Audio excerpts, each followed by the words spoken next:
Hola, ¿cómo están? Bienvenidos una vez más a este episodio nuevo de Hablando entre Compadres, nuestro segundo episodio de esta cuarta temporada. Y bueno, vamos a empezar por presentarnos, ¿no? Pues sí, soy el doctor Oscar Rivera, soy dentista. Yo soy el doctor Edgar Ojeda, soy médico internista, somos de Monterrey y bien contentos por estar nuevamente con ustedes. Y bueno, pues en esta ocasión trayendo un tema que la realidad no lo habían pedido ya de tiempo atrás. Yo tampoco los miles de seguidores, ¿no? Si no lo han pedido, que es hablar de un tema, ahora sí que de lo más común que nosotros vemos en la consulta, que es la hipertensión arterial. Claro. Y vamos a estar tratando diferentes puntos, obviamente desde el punto de vista de medicina como tal, del internista, del médico general, y puntos en dental, ¿no? Porque también es importante que cuando uno va a una cita con un dentista, a veces el dentista también nos habla y dice, es que este paciente está descontrolado, le tengo que soltar el procedimiento. Y bueno, vamos a ver cómo recuperar a este paciente para que le pueda hacer el procedimiento sin tanto riesgo. Claro. Entonces, pues vamos a empezar ahí con los datos así generales como tal. Ahí ya a lo mejor voy a estar hablando un poquito más yo al principio para dar los datos generales, pero claro, deseamos que vamos a alternar ahí las opciones de lo que vamos a ir diciendo, ¿no? Hablando así en términos generales, pues la hipertensión es un aumento de la presión de la sangre con las bases sanguíneas de todo el organismo. Es mucho más frecuente en hombres, pero después de los 55, 60 años ya digamos ahora sí que se aumenta un poquito más el riesgo en las mujeres, también por el cambio hormonal que hay en las mujeres, su menopausia y todas esas situaciones que van haciendo que ya la mujer tenga un poquito más de riesgo de padecer hipertensión. Claro. Pero un punto bien importante es que, aunque parezca así medio raro, la mayor parte de la gente, un 60-70% de la gente que tiene hipertensión, ni siquiera sabe que tiene hipertensión. Entonces, es un punto muy crítico porque muchas veces podemos decir, oye, nos sentimos completamente normal. Lo llamaban muerte lenta, ¿no? Y ya traemos la hipertensión. Ahí hablando de eso que dices de la muerte lenta, o sea, se le conoce así como tal el asesino silencioso. Claro. Y silencioso por esa situación, de que muchas veces no da ningún síntoma ni nada. Entonces, digo, a lo mejor para darte un poquito más de espacio, sí, decir, para que empezamos a hablar de esto, tú en la consulta, cuando vas a tener tu paciente con la consulta, ahorita vamos a hablar de más cosas, ¿no? Pero tú cuando vas a tener tu paciente con la consulta, ¿qué datos, digamos, de alarma ves en el paciente que tú dices, ¿sabes qué? Te tengo que referir, tú tienes que revisar? Claro. Pues mira, principalmente pues la historia clínica es súper importante en cada consulta, preguntarle qué tipo de enfermedades padece su familia y qué enfermedades tiene él ya diagnosticadas. Si dentro de sus respuestas dice que él ha tenido, que él le han dicho que es hipertenso o probable hipertenso, hay que manejar mucho sobre todo el tipo de anestesia que puedas utilizar con ellos, ¿verdad? Por ejemplo, no se podría utilizar un vasoconstrictor en ese tipo de pacientes debido a que pues vasocontrae los vasos, que es lo que habías dicho tú, que es un aumento en el flujo del tejido sanguíneo. La sangre aumenta más la presión porque está contraído. Exacto, entonces tú aparte le pones medicamento que va a contraer más, pues va a ser un problema para él, ¿verdad? Igual no en todos los pacientes significa que no puedas utilizar un vasoconstrictor, ¿verdad? Puede ser en el estadio 2 que todavía puedes utilizar vasoconstrictor. Estadio 3, de hecho, estadio 3 ya pondríamos sin duda qué tipo de anestesia utilizar. Por ejemplo, podemos utilizar mepivacaína sin vasoconstrictor en ese tipo de pacientes, que es dentro de lo principal, ¿no? Para poder tú empezar a atender al paciente. Ya después, qué tipo de signos que me dices tú en la boca podemos ver. Pues podemos ver un aumento en caries, el caries, podemos ver sobre todo en este tipo de pacientes se produce isquemia en el tejido periodontal, se le llama. Entonces, ¿qué pasa con esta isquemia? Por lo mismo que dices tú, que es como una tipo muerte lenta, lo que pasa es que empieza la periodontitis causada por la hipertensión. ¿Qué pasa? Como hay una isquemia en el tejido periodontal, que es el tejido que está agarrando el diente, empieza a bajar. Se empieza a isquemizar, a morir, empieza a morir el tejido periodontal y como la encía está agarrada del hueso, que es el tejido periodontal, empieza a bajar y se hace una enfermedad periodontal causada por hipertensión. ¿Qué pasa en esto? Pues empiezan a ver las raíces de los dientes, empieza a avanzar y como te estoy diciendo que las bacterias se proliferan más, pues empieza a verse la raíz y se pueden caer algunas piezas dentales, ¿verdad? Pues eso es importante, o sea, porque digo, sabemos que hay muchos signos y síntomas antes de que, o para que un paciente reconozca que tiene hipertensión, pero bueno, para todos los que son del área dental, para que vayan viendo ese tipo de asociación, claro, en esos signos, en esos datos clínicos que menciona Oscar, para que te puedan referir a tiempo a su paciente. Yo tengo una pregunta para ti, entrando ahora a pasarte la bola a ti. ¿Cómo podrías darte cuenta de manera más general? Yo creo que lo mío es algo muy específico en un paciente, decirle, ¿sabes qué? Pues por esto te da hipertensión, o qué signos puedes pensar que es hipertensión. Los signos y síntomas son bien variables, ¿no? Cada paciente puede tener síntomas diferentes. Aquí lo importante es que el paciente se empiece a dar cuenta de algo que sienta, por así decirlo, de manera anormal o que le llame la atención, porque como lo comentamos al principio, o sea, entonces ya tengo hipertensión y pienso que todo está normal. Claro. A lo mejor alguna vez me dio, digamos, cefalea, dolor de cabeza y lo dejé pasar y fue como que, ay, no, se me quita. O sea, es que siempre que salgo del trabajo traigo ese dolorcito de cabeza y a veces lo dejamos pasar como algo, claro, entre comillas, normal y no nos revisamos. Entonces, la idea es, obviamente, mientras vamos detectando, aunque sea síntomas pequeños, pues ahora sí que hacer esa revisión. Podemos hacer revisiones cada 4 a 6 meses con su médico general para que te revise todos estos datos y tratar de identificar a tiempo esto, ¿no? Pero síntomas así en general, el dolor de cabeza, el tener fosfeno se llama, que son esas manchitas de repente de colores que hay cuando uno está viendo hacia variaciones en la vista. Alguna luz, sí, o sea, y dirige la mirada hacia un lado donde hay mucha luz y por ahí puedes tener ese tipo de manchitas. El dolor de cabeza, la sensación así como de pesantez en general, y acordarnos que la hipertensión ahora sí que no viene sola, casi siempre viene acompañada de alguna otra enfermedad, aumenta mucho el riesgo de enfermedades cardiovasculares, lo vamos a comentar más adelante, pero casi siempre viene de la mano con otra cosa. Puede ser obesidad, puede ser un descontrol de los lípidos, colesterol, puede ser exactamente colesterol, triglicéridos, puede ser diabetes, o sea, todo ese tipo de situaciones que no nada más es como que, ay, me dijeron que tengo hipertensión y pues ya, ¿no? Bueno, tenemos que seguir investigando un poquito más. Ahora, la hipertensión, la mayor parte de la hipertensión es una hipertensión esencial, es decir, que no tiene una causa específica, ¿no? Claro. Hay otras enfermedades que nos pueden ocasionar una hipertensión secundaria como tal, que ya tendríamos que estudiar la tiroides, tendríamos que estudiar todo el sistema hormonal, tendríamos que estudiar inclusive alteraciones encefálicas, para tratar de determinar si es secundario o algún otro tipo de enfermedad, ¿no? O sea, se podría decir que la mayoría de los, disculpa que te interrumpa, que es más por un daño en otros tipos de órganos que no estamos viendo, que no estamos revisando. Por eso se dispara la hipertensión. Esos son los casos específicos de hipertensión secundaria. El 80-90% de los pacientes tienen una hipertensión esencial. O sea, nunca identifiqué de qué viene, pero ya es hipertensión. Y para esto, ahora sí que vamos a hablar otro punto, que son los antecedentes. O sea, lo que tú dices ahorita, oye, pues yo desde la historia clínica voy manejando este tipo de factores.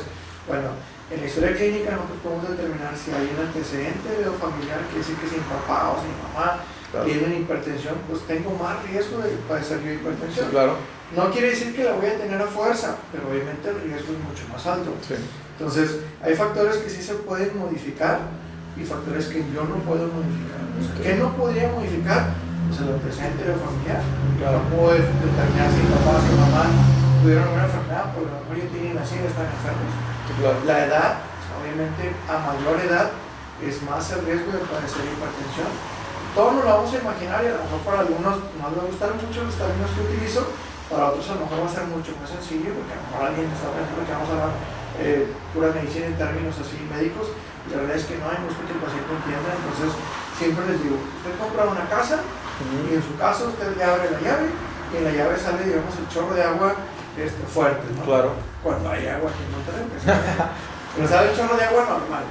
¿Qué va pasando en el transcurso de los años? Sí, claro. Pues obviamente ese diámetro que tenía esa tubería se va reduciendo por todo el sarro que se va generando.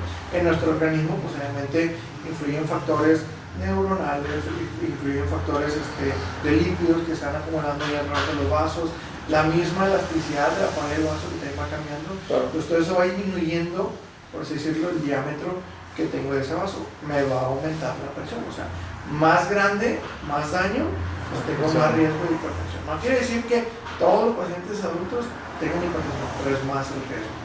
Entonces, Yo no puedo modificar la herencia, yo no puedo modificar el tipo, ahora sí que la raza étnica que yo tenga, o sea, claro. nosotros tenemos un riesgo aumentado, o sea, nosotros, toda la raza, digamos, la raza negra, tenemos ese riesgo aumentado, digo yo, o sea, Sí, no tanto, pero ahí andamos, yo pensé que decir me pongo pupilentes café así para pasar desapercibido. Sí.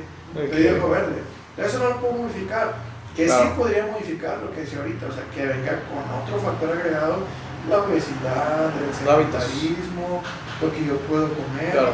Todo eso sí me influye en cuanto a que pueda desarrollar una. Ahora que dices lo que yo puedo comer, otra pregunta que a lo mejor alguien por ahí que no es término médico pueda decir, ¿por qué tengo que dejar la sal? ¿Por qué me pasa? O sea, ¿qué pasa en tu cuerpo con la sal cuando tienes hipertensión? La sal, acuérdense que es una sustancia que obviamente absorbe, digamos por así decirlo, mucha agua, ¿no? Si yo, a veces lo que decías ahí cuando uno está lloviendo, está muy húmedo afuera y uno quiere agarrar el salero, que dices, ay, la sal está toda dura, ¿no? Claro. Se cristaliza porque absorbe esa agua, ¿no? En el organismo es igual, o sea, me va a aumentar o me va a retener un poquito más de agua, lo que va a hacer que yo en mi organismo tenga más agua.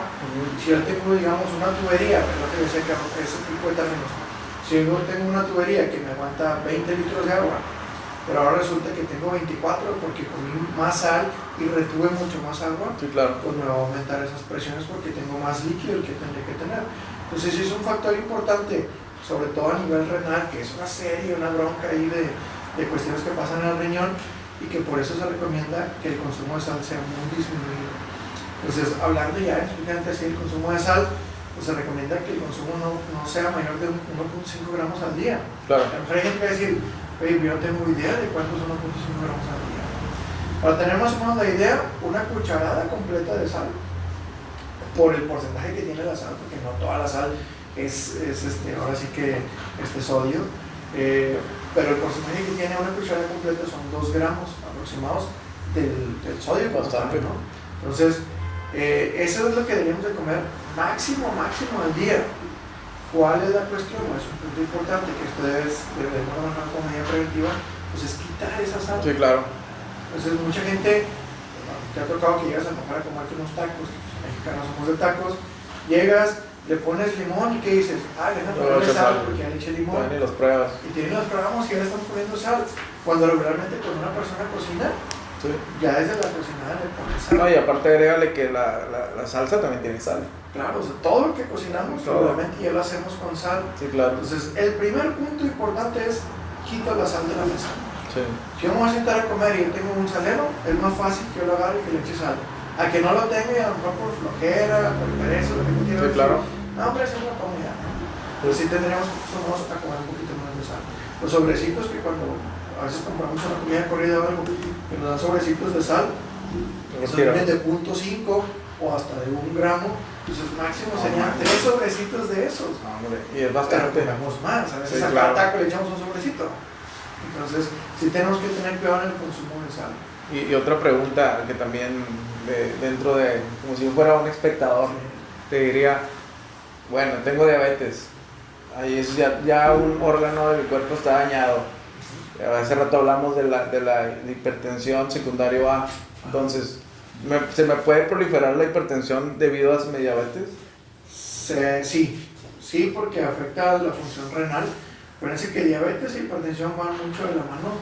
El principal órgano que afecta, pues en este caso la diabetes, obviamente te afecta más el riñón, ¿no? Claro. La hipertensión te va a afectar el riñón y el corazón. Entonces los dos tienen una actividad a nivel renal que eso ocasiona que también todas las hormonas y todas las sustancias que se activan ahí en el riñón y que me pueden hacer que se me dispare esa presión, claro, se aumenten. Entonces, o ya sea unas que se aumentan, otras inclusive que no funcionan de manera adecuada. Entonces, si yo tengo diabetes, tengo más riesgo de que mi presión pueda ser más descontrolada. Entonces, como les digo, muchas enfermedades van de la mano. No nada más es decir, oye, tengo hipertensión y ya es. Tengo hipertensión, tengo que buscar todo lo demás. Las principales complicaciones que tenemos son las cardiovasculares, lo que hablamos ahorita. Hay mucha gente que, hablando de esto cardiovascular, hay mucha gente que le dicen, ay, es que ya estoy más mal porque ya me dijeron que mi corazón está grande. Claro. Entonces siempre nos quedamos con esa idea y pensamos que es lo peor. Obviamente una insuficiencia cardíaca mal controlada sí es algo difícil de tratar, ¿no? Sí. Pero es como si yo trajera una pesita en mi brazo, ¿no? O en mi mano. Yo tengo mi músculo, que en este caso pues yo estoy musculoso. Tengo mi músculo. Va a crecer. Pero si yo agarro una botellita de agua, que yo digo, oye, es una botellita de 500 mililitros, sí, no pesa. Claro. Pero si yo empiezo a hacer movimiento con esa botellita de agua y en el transcurso de los días, aunque sea una botellita con, entre comillas, mínimo peso, empieza a crecer mi músculo, sí, porque claro. es una actividad que está haciendo ese músculo. Acordarnos que el corazón es un músculo en general. Pues si yo todo el tiempo tengo hipertensión, mi corazón está haciendo más fuerza, claro, para vencer esa resistencia que me generan los vasos. Claro. Entonces, lo normal, entre comillas normal, porque obviamente es la respuesta normal, pero para el organismo no es normal tener un corazón grande. Mi respuesta normal a esa resistencia es que mi corazón crece. Pero al crecer, ahí es lo que conlleva el riesgo cardiovascular, que infartos, insuficiencia cardíaca, te genera más arritmias, te genera algún tipo de embolia. Pues todas esas cuestiones son ya efectos secundarios de mi hipertensión. Sí, claro. ¿Qué tengo que hacer? Obviamente tratar mi hipertensión para que mi corazón no haga un esfuerzo de más. Claro. Lo vemos tan fácil como levantar un garrafón de agua. Si yo levanto un garrafón de agua, me genera cierta resistencia ese garrafón de agua. Y a lo mejor lo voy a levantar y no pasa nada, pero levanté 10 y el décimo ya voy a andar cansado. Sí, claro. Es algo similar a lo que pasa en el corazón. Se me empieza a fatigar ese corazón por ese esfuerzo que está haciendo continuo de tener esa persona.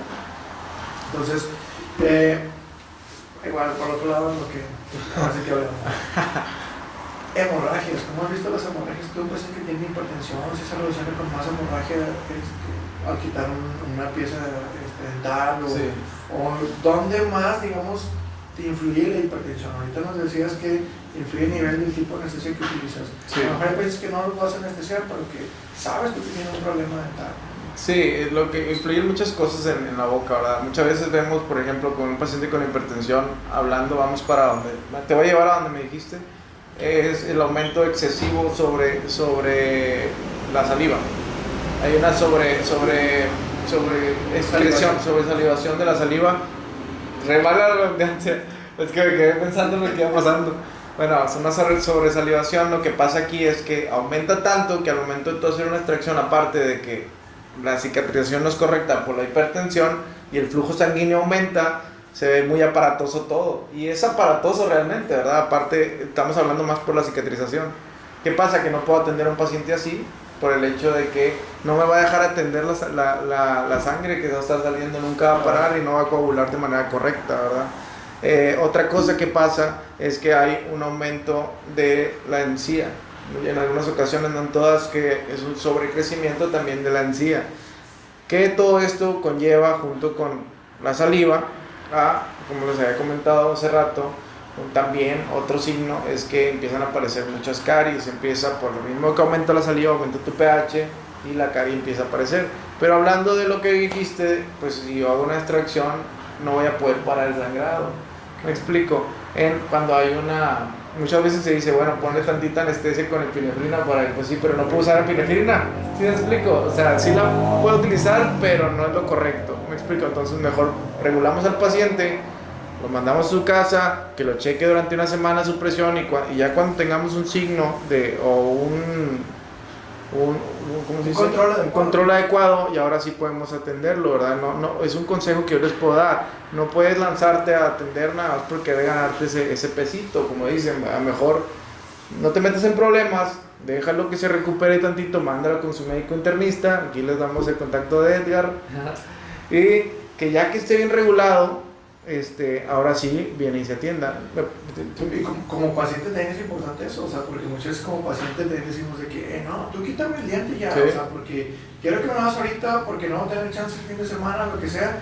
Eso es como paciente también somos algo técnicos y queremos que todo lo hagan rápido.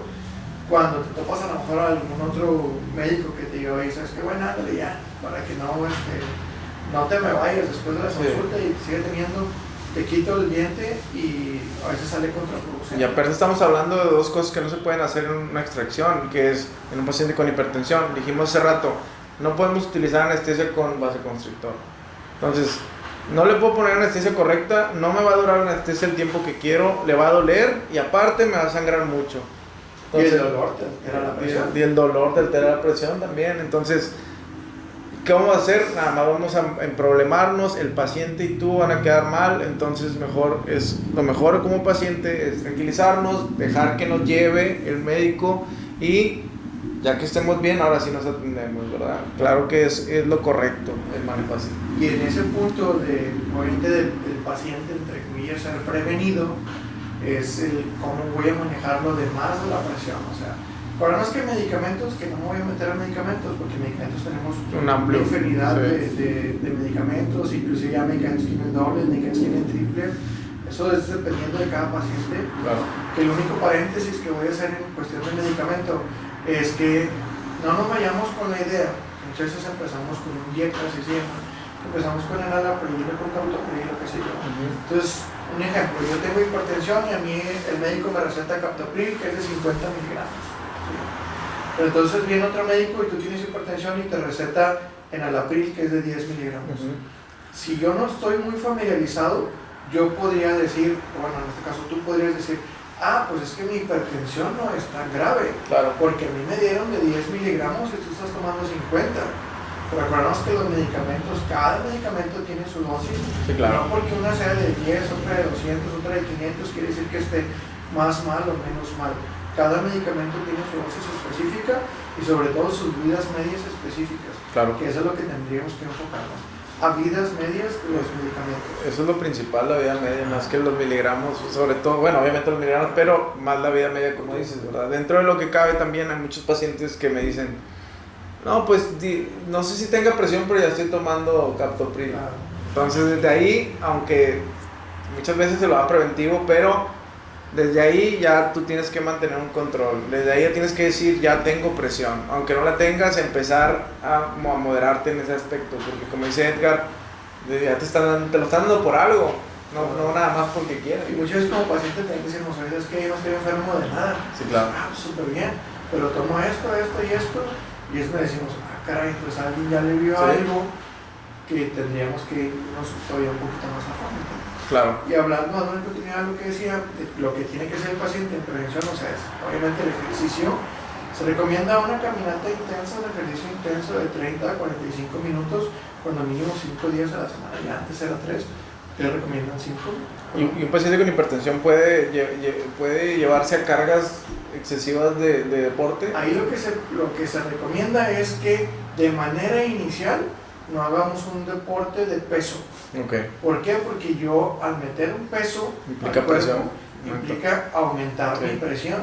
Entonces no se recomienda en fases iniciales. Claro. Ya que está controlada la presión, pues ahora sí se pueden recomendar ejercicios de pesas. Inicialmente tenemos que tener caminatas intensas. Siempre les digo yo, una caminata que se me canse. Claro. Porque hay gente que le digo, oiga, camina. Pues sí, camino media hora todos los días. Muy bien. Pero voy caminando y me voy echando unas fresitas con crema o unos tocitos con elote. Entonces digo yo, no, eso no es una caminata. O sabe que en mi trabajo ando en friega, vuelta y vuelta. No, ese no es ejercicio. Claro. Ejercicio de un tiempo específico para tu ejercicio que te lleve 30 a 45 minutos y que te canse. Claro. Una actividad que te empiece a fatigar. Obviamente los primeros 2 o 3 días vas a andar con la lengua en rastra. ¿Por qué? Porque no estás acostumbrado, no tenemos condición y posteriormente vamos a ir ganando un poquito más. Sí, claro. No, y tu cuerpo mismo se va adaptando. Claro. Entonces hablamos de dieta, del apego al medicamento, que obviamente es importante. Signos, síntomas. De lo del ejercicio que podamos empezar a hacer. Y otra cosa, en cuestión de la dieta, pues es aumentar un poquito más lo que son las frutas y verduras, el comer sano. Claro. Mucha gente me dice, doctor, es que a mí nadie me dice qué puedo comer.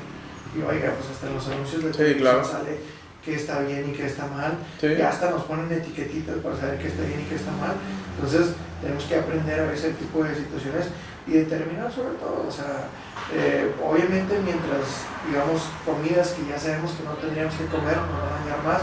Oye, yo como chicharrón, bueno, comí chicharrón, pero no abuses, a lo mejor vas a comer una vez por semana, a lo mejor no vas a comer todos los días. Sí, es como dicen, no te excedas, todo en exceso va a hacer daño, ¿verdad? O sea, entonces, hablamos de eso. Otro punto importante de lo que decía Oscar, de los signos y síntomas, es el que a veces descubrimos que un paciente tiene hipertensión hasta cuando ya tiene una enfermedad secundaria de hipertensión, que en este caso puede ser alteraciones de la vista, puede ser, como decía ahorita, una embolia, puede ser un infarto, insuficiencia cardíaca, falla renal. Entonces, depende de ese tipo de comorbilidades, es cómo voy a tratar yo a mi hipertensión. Entonces, sí es importante que esto lo vayamos viendo. Obviamente son muchos datos que hemos dado, sí, claro. Pero quisiera cerrar nada más con el punto de cómo nos tenemos que checar la presión, porque muchas veces decimos, oye, el aparato el electrónico, el de pilas, ¿es bueno, no es bueno? Claro. ¿O es mejor el otro? ¿Cuál es el mejor? Todos los aparatos son buenos, ¿no? Porque todos nos van a dar una idea de cómo estamos. Sí hay algunos que tienen un cierto rango de falla que va de 3 a 5 milímetros de mercurio. Entonces, ¿qué quiere decir? Que si yo me tomo bien mi presión, pues puedo andar más o menos en el rango, ¿no? Sí, claro. No es porque yo me la tome con uno de pilas aquí en la muñeca, me va a salir en 200 con 100, y me la tomo con uno de aire, y me va a salir en 120, 80. Sí, no hay tanta variación. No es tanta la variación. Entonces, lo primero es, si puedo conseguir un aparato, lo consigo. ¿Por qué? Porque yo voy a hacer mi monitoreo, ¿ok? Entonces, ya consigo mi aparato. ¿Cómo me tengo que checar la presión? Me tengo que sentar en una posición cómoda, en la que de preferencia mi brazo, en lo que me voy a realizar, puede ser cualquiera de los dos, se recomienda un poquito más el lado izquierdo, porque es el que está más directo desde el corazón, que quede más o menos a la altura de mi pecho. ¿Sí? Yo no puedo tomar la presión si tengo el brazo hacia abajo en la muñeca, de preferencia lo tendría que tener en una posición más cómoda. Que yo no tenga las piernas cruzadas, que yo no esté platicando cuando me estoy tomando la presión, que de preferencia no haya fumado ni tomado café cuando mínimo una media hora, una hora antes de que me tome la presión. No andar acelerados. Y que esté lo más relajado que se pueda. Sí, claro. 10, 15 minutos, oye, yo andaba haciendo mis actividades, me siento, descanso 10, 15 minutos, me checo mi presión y la anoto. ¿Por qué? Porque para mí en la consulta lo mejor va a ser que tú vengas con un automonitoreo, que tú me digas, mira, estas son mis presiones cuando yo me las tomo. Ok, yo te las reviso y digo, ¿sabes qué? Está bien, no está mal, vamos a subirle, vamos a cambiarle. Pero ya con un automonitoreo, porque yo sí le pregunto a cualquier paciente, oye, ¿cómo se sintió el mes? Pues bien, yo me sentí bien. Claro. Acordarnos lo que decías, asesino silencioso. O sea, Sí. no me va a estar gritando la hipertensión que está descontrolada.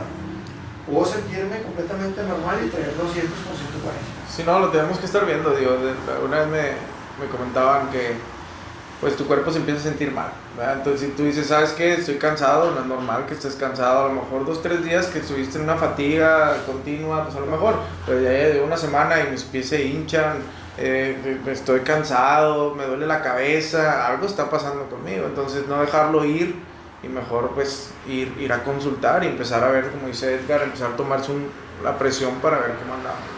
Y sobre todo individualizar, lo que siempre hemos dicho en los demás episodios, individualizar, o sea, mi organismo no es igual que el de Oscar, no es igual que el de la vecina, no es igual que el de mi profesor, o sea, todo el mundo tenemos ahora sí que organismos diferentes, por eso es la cuestión de que yo cómo me siento, yo cómo me trato, a lo mejor a mí me dio por fosfenos, por esas manchitas que veo, a lo mejor Oscar va a decir, es que yo tenía un dolor de cabeza, no se me quitaba, entonces cada uno va a tener diferentes signos y síntomas. En cuestión de lo de la presión, le digo, con cualquier aparato que tengan se lo pueden revisar, es preferible tener un monitoreo. Si tú llegas al consultorio y te checo la presión y está alta, quizá está alta porque te pusiste nervioso, claro. Pero si en tu casa siempre la traes normal, yo no tendría que modificarte tu tratamiento. A esa hipertensión se le conoce como la hipertensión de bata blanca, que es cuando me sale a mí la presión alta con el doctor ahí.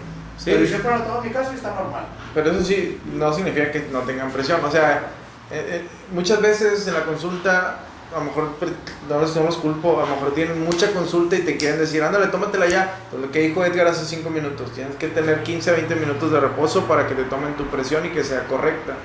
Ya con eso tú ya tienes en tu mente ese dato. Entonces cuando tú vayas a consulta y te salga mal, para eso te está diciendo Edgar que te lleves un monitoreo de una semana para que tú se lo enseñes y tú también digas, oye doctor, vengo acelerado, dame chance de relajarme porque va a ocurrir esos errores, que no los culpo, pasa, ¿verdad? Pero que tú estés consciente del por qué, ¿verdad? Entonces bueno, pues a manera de cierre, faltan muchísimas cosas que hablar de hipertensión. Estoy interesante, es un tema que nos da para 3-4 programas.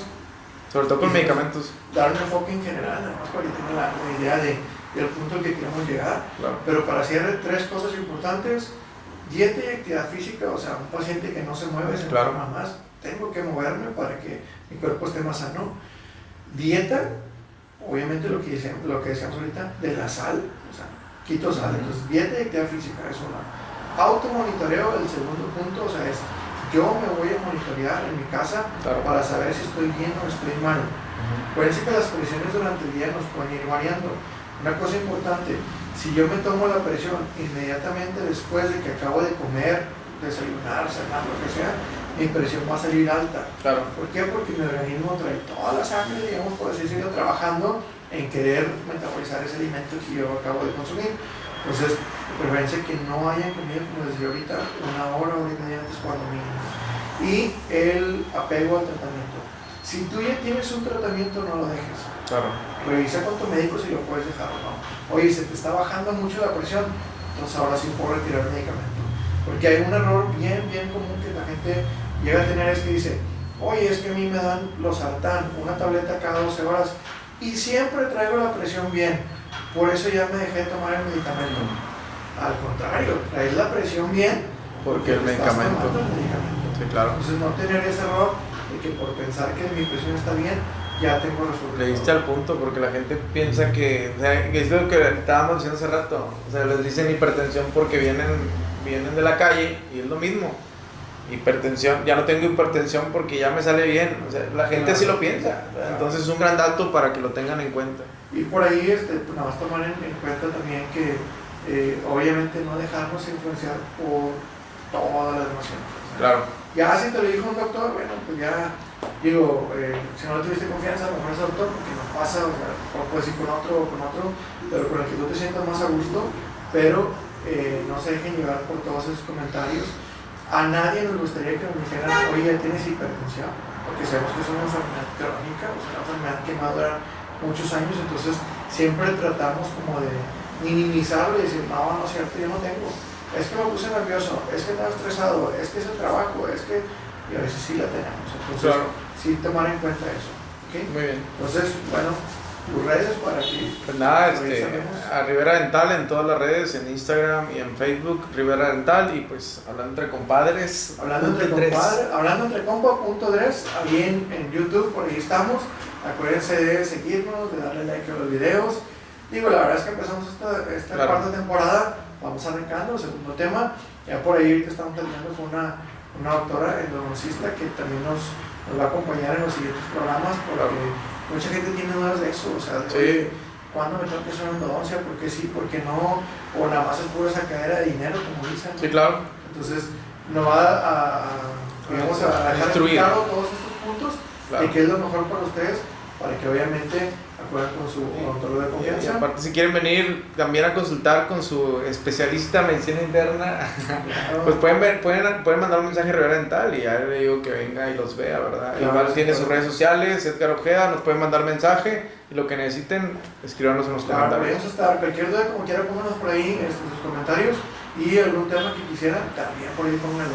Y en Instagram, váyanos poniendo ahí, mandan un mensaje de que sabes que me interesó tal tema, queremos que lo manejen, y bueno, con toda confianza. Vale. Saludos para todos.